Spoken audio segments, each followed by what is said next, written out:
very good boy. Siyempre, there are ups and downs na lalo na ngayon na newborn pa si Emil.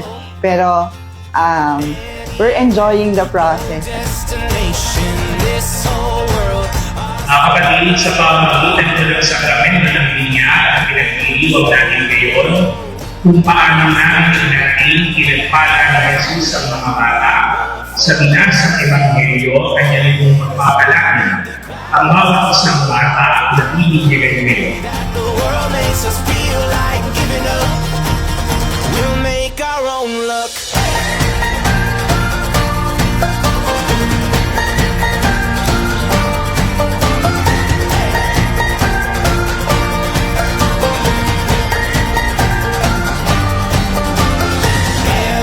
Hi Emil, I know paglaki mo, nakita mo to, and sana you grow up to be very kind and have respect to others, and maybe I know you'll enjoy this day. So Emil, sana sa paglaki mo, masubaybayan ka pa rin namin. Nandyan pa rin kami ng mga lolos and lolas mo.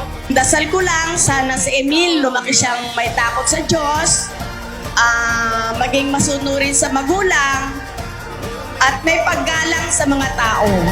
Let us all welcome the parents and the celebrant.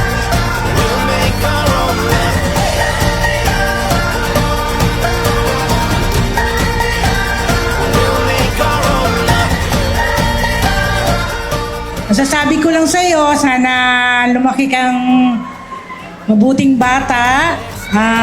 Paglaki mo, mag-aaral kang mabuti, kagaya ng mga parents mo. Mga gusto ko sa gawin sa buhay, supportan ka lang.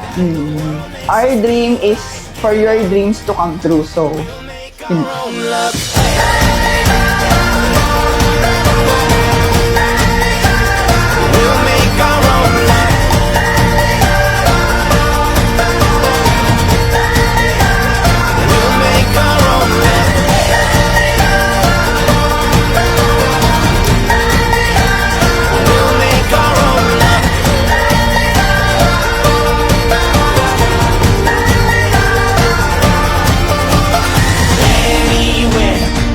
destination, this whole world, ours for the taking, brand new life out there just waiting. Oh, let's go, let's go.